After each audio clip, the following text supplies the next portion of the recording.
Good morning, people, and welcome to the Rangers Review Morning Briefing. It is Thursday, the 12th of September. I'm Derek Clark, and I'm joined this morning by Chris Jack. How is it going, Chris? Not too bad, Derek. We're almost back at Rangers being back in action, thankfully. Well, I say thankfully. Time will tell come Sunday afternoon whether it's thankfully or not. But no, it's not been the busiest of weeks, but still an interesting one as always. Yep, absolutely. And as ever, there's plenty to get stuck into. So without much further ado, let's dive right in. Before we do that, just a quick heads up. There's a great article on the website this morning, folks.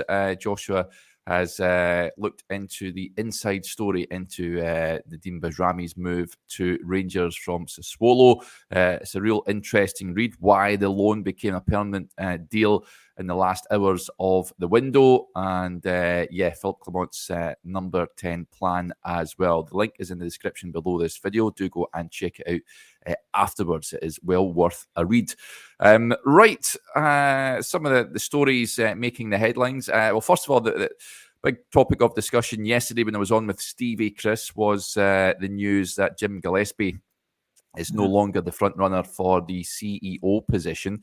And we discussed, of course, Adrian Bevington, the former FA managing director, spoke about, me and you've discussed, he was speaking about the characteristics that Rangers should be looking for in a new CEO. And he's been speaking again about becoming the new chief executive at Rangers. He's actually came out and spoken about the role, and I'll read you what you have to say. I have to find it first of all, because for the life of me I can't find it, but I've got about 600 tabs open up here, so I'll bring it up. Bear with me, folks. Here it is. So he's been discussing, of course, he's previously on the books of the likes of Middlesbrough, Nottingham Forest, and what have you. And he says he's open to an approach with Rangers as well. So this is what he had to say on that link. He says, Rangers, they are a huge club, a football institution with a global fan base. So, of course, I would always be happy to have a conversation if they wanted to have a conversation with me. If that takes us anywhere, that's a different set of circumstances. And it's important for myself to be extremely respectful to the people in office at Ibrox as well. I'm not trying to pull anything on with them, but would I be willing to have a conversation with them? Of course I would. I do know one or two people in and around Rangers. I made some initial contact quite some time ago now, but I have not had any dialogue with Rangers with regard to this position. I think he was speaking, I think it's Daily Record he was speaking to with regards to that. But Chris, he's someone we've discussed before. Rangers should be looking at candidates with that sort of track record and CV in the game. Do you reckon? I think that's the kind of profile that the fans would be looking for. Someone who has English experience, someone who has international experience, someone who has experience from a communications point of view, from an agent point of view as well. So he ticks, for me, he ticks a lot of boxes, and someone of that experience and of that standing, I think would tick a lot of boxes. I think that's the calibre of candidate that Rangers that should be looking at, should be going for. I don't know Jim Gillespie. I couldn't give you a full breakdown on what he could have potentially brought to the club, but I think you saw the reaction from the fans on the show, on social media. We saw a lot of it over the last couple of weeks since his name first was put forward as it looked like not just a potential candidate, but as a potential appointment. The fans were not really buying into someone of that profile. I think they would potentially buy into someone of Adrian Bevington's profile. Now, whether that results in a conversation, whether that results in an approach and an appointment, of course, only time will tell. As we now know, Rangers are back in the market. Rangers do have to appoint a chief exec. I don't think you can underestimate the importance of this appointment, that they have to get the right person in, because the chief exec has so much, not just an influence in terms of being a board member. It's the standards that he sets in terms of his working practices.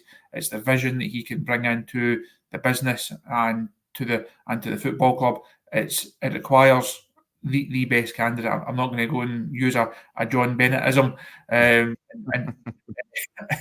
in terms of best in class, but Rangers do need not, I say, without using that phrase or the caveat, Rangers do need a proper operator in that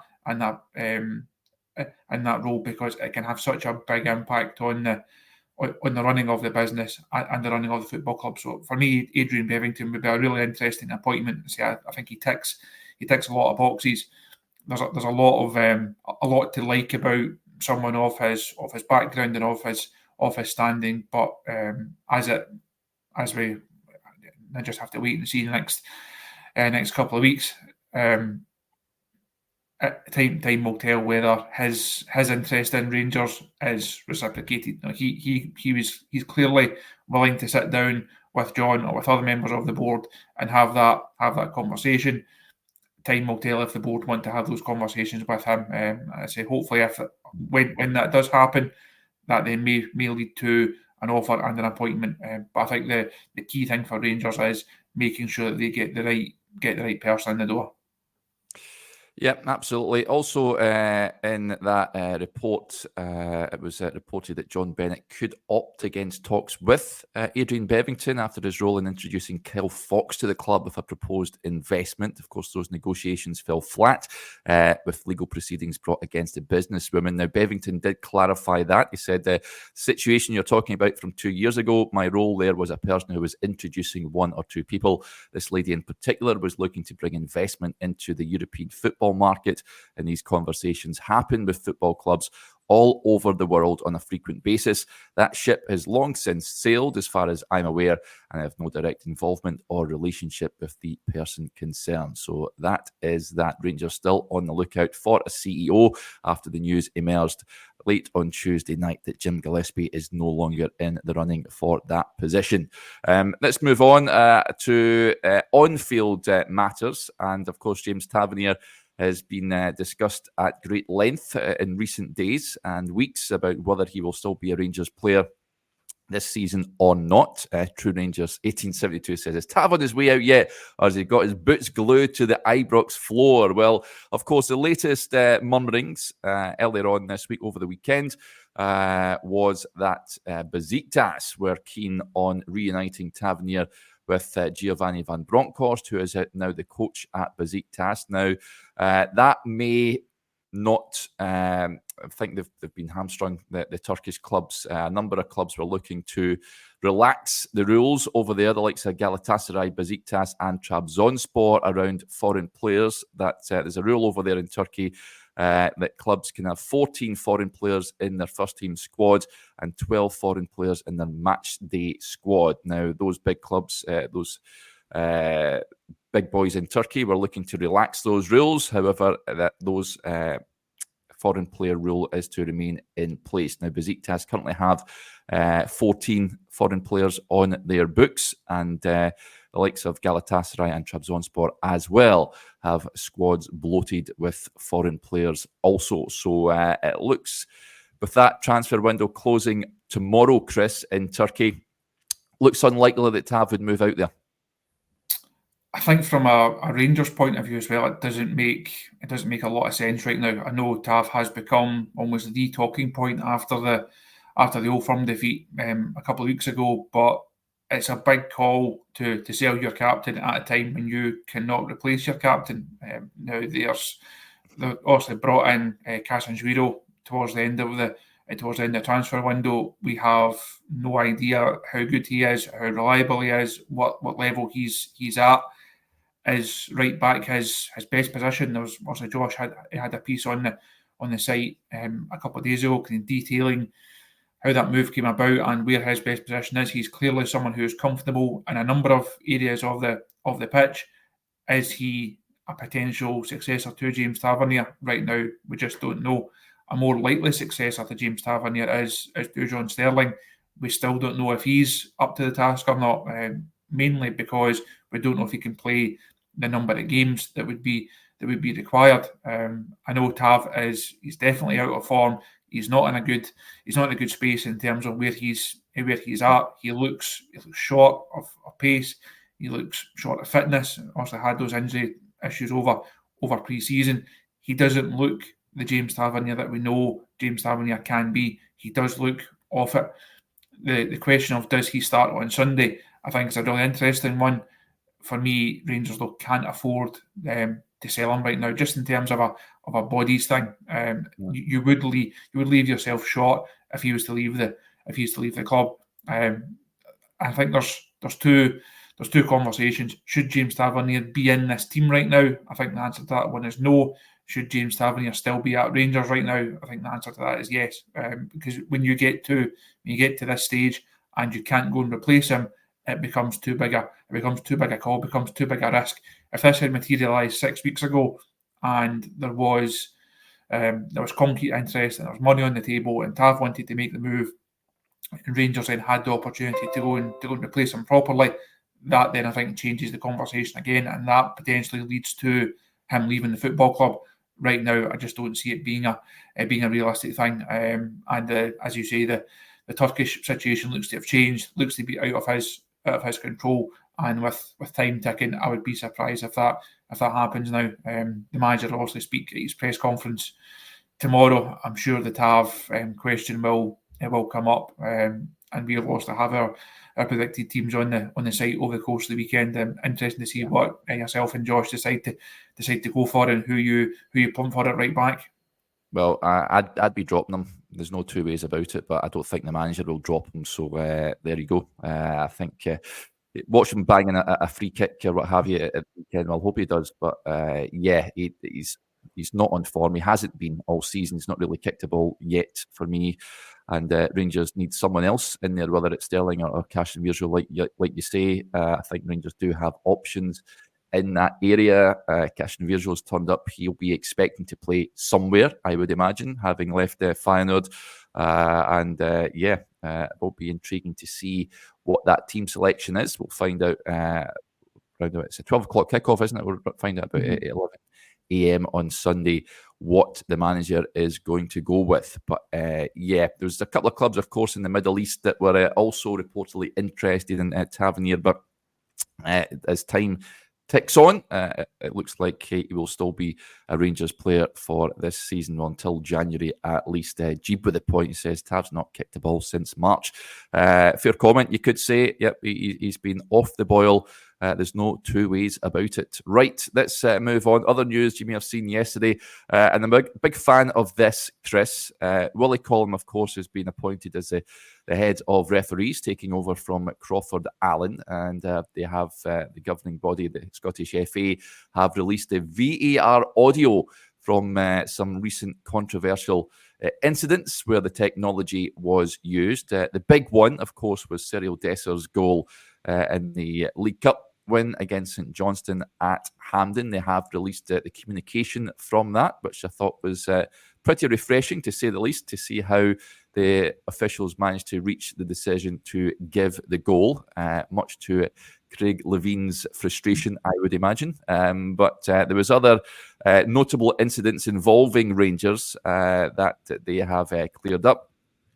One was a handball incident on Conor Barron in the Rangers against Hearts match, and it stated it was the correct decision was made with regards to that incident, and also there was one foul that was missed prior to Cyril Desser's goal against Ross County, where Willie Collum reckons a free kick should have been awarded after Tom Lawrence's tackle, but the incident wasn't pulled back as the attacking phase of play had been correctly reset. Got to say, I did enjoy listening to the match officials trying to come to the correct call, Chris. I think this is the right way to go about things. It would be good to rewind back to the old Abdallah Sima and Alistair Johnston handball last season, but I don't think we will get that audio. But going forward, this is a good thing, is it not? If SFA could look out the password to their iCloud and somehow find the audio from last season, as you say, it would be very interesting. But I think it's a refreshing approach, and fair play to the SFA fair play to Willie Collum for having this idea and being this open and being this transparent. I think the frustration amongst fans, amongst pundits, amongst players, managers, any stakeholder in the game is perhaps the inconsistency in what we think is decisions that look the same, and we think we know the rules, and we think how certain situations should unfold, but the guys in the middle and the guys on the VAR panel, they clearly know the rules better than us. That's not to say they know the game better than players and managers and others, but they certainly know the rule book better. And I think having this process here, it should help to educate people almost, people that perhaps weren't aware of the attacking phase of play, for example, in the Tom Lawrence incident, and why that wasn't pulled back as far as that to then rule out the Rangers goal. I think that if this helps to educate people a little bit more and give people a bit of insight into how the system is actually working, into the conversations that the referee is having with the VAR team, I think that would definitely be a positive step. So I wasn't aware that this was going to happen. I didn't know the SFA had this planned, but I think the reaction to it, you're always going to get people saying, "Oh, I can't believe they've done this," and this just shows up the conspiracy and it shows up the bias. Those people can almost be discounted because they're in a space that you're never going to convince them of. I think most people would be fully on board with this type of thing, and I hope the SFA see some of the feedback, realise that it is a good thing, that it should be done more often.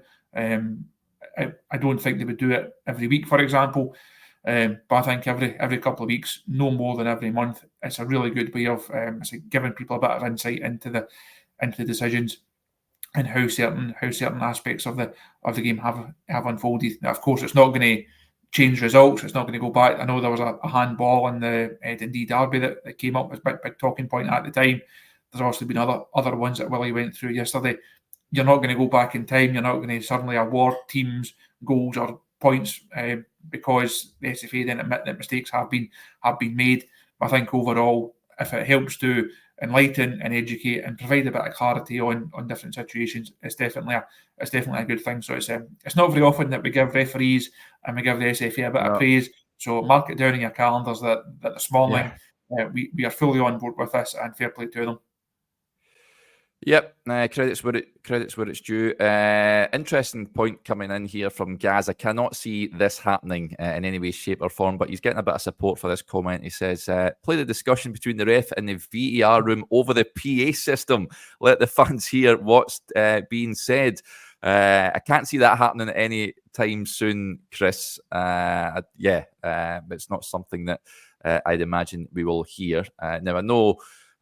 We hear the referees are mic'd up in rugby, and I think that's a good thing in that sport, especially for those watching on TV and what have you. But Chris McEwen also says the audio should be live during the game. I'm not necessarily sure that's the right way to go about it. Do you think that's a goer? Do you think that's a good suggestion? I think it would be quite annoying after about 30 seconds. Though you've got so much else to focus on during the games. About sitting and you're trying to keep an eye on players, seeing what the referee is doing, see what the manager's doing. You take in the atmosphere. I think it'd be quite annoying if all you could hear was. I think if you actually watch those clips, there is a lot of dialogue. There is a lot of dialogue in a short space of time, and I don't think it would enhance the fan experience. If you're sitting at Ibrox or at Tannadice this weekend, for example, some of the PA systems in grounds here are not that clear, not that great anyway. I think it would get really annoying really, really quickly. So not in favour of that. I don't want to see the benefit of that. But if, as the comments say there, if you could have it on Sportscene later that night, for example, I think that would be a good. I think that'd be a good idea. But certainly, this if SFA are willing to do this a bit more often.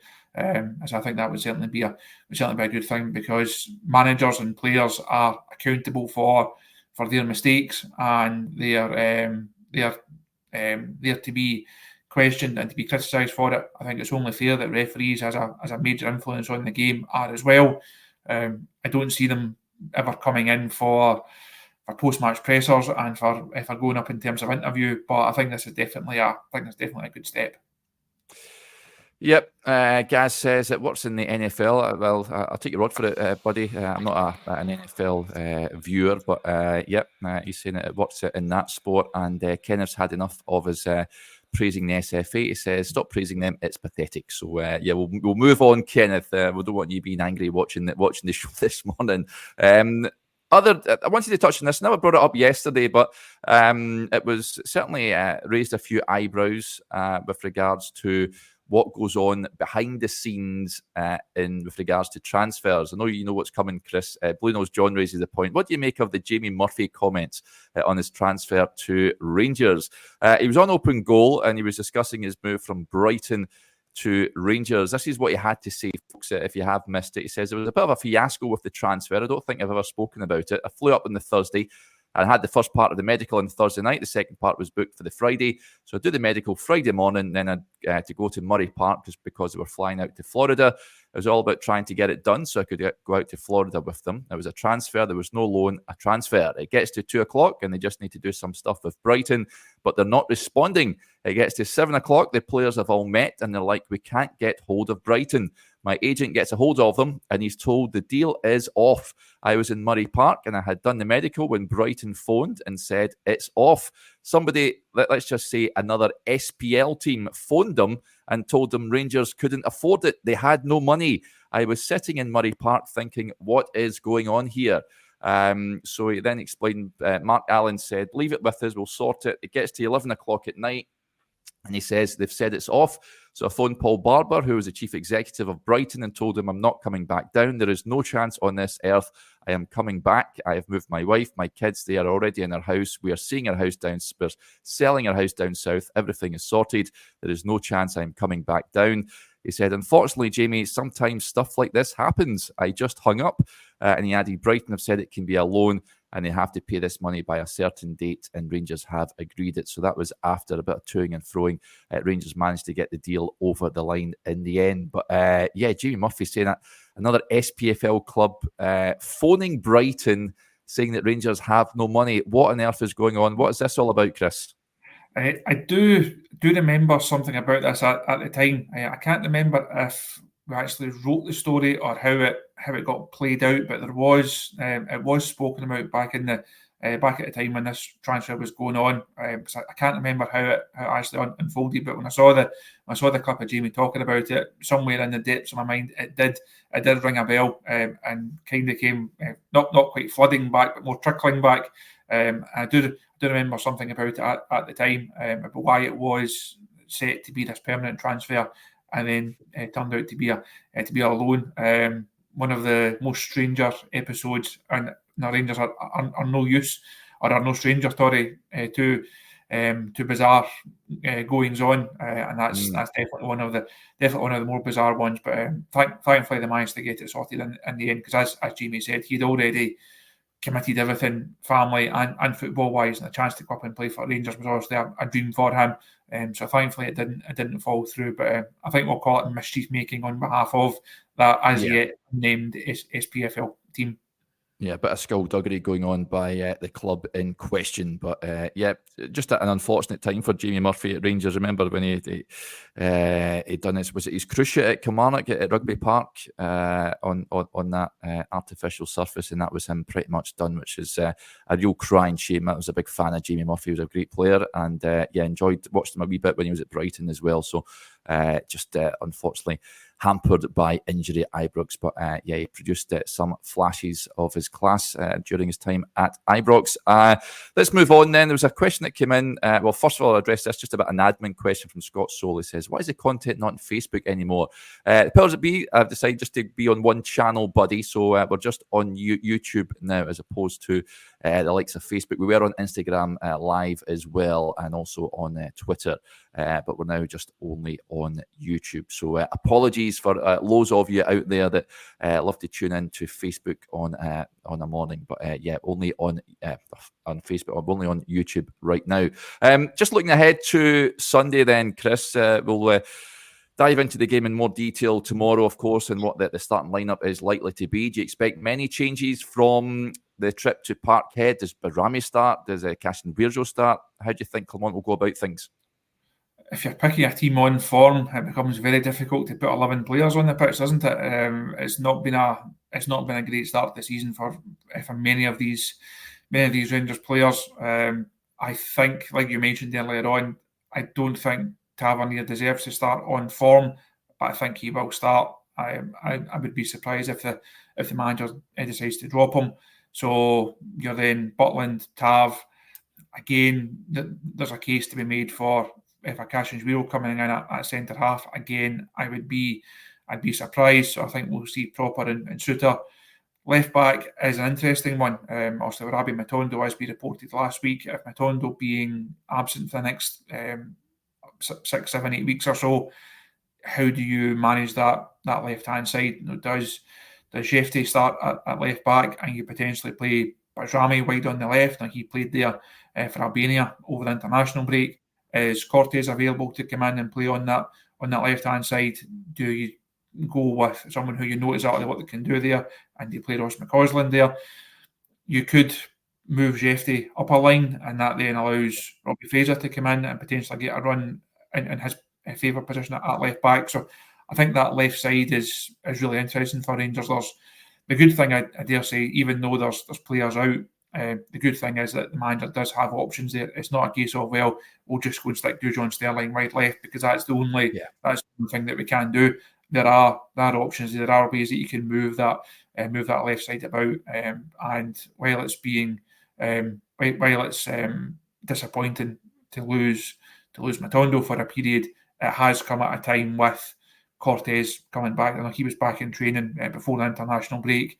He might be slightly short of match fitness, but no, being in the situation that Rangers are in, sometimes you just have to give it a go and have to try and get through the minutes. So I would be not expecting Cassius to start. I would like to see Rami start. I know that Clement has been really careful and kept his cards close to his chest in terms of new signs. But I'll think back to the Tierney situation where everyone assumed that Tierney would start, and it didn't happen. So I would be disappointed if Bajrami's not given the nod. I know he's just come back from international duty. He won't have trained much at all with the squad. But if you're an international player, club have just spent £3.5 million on you.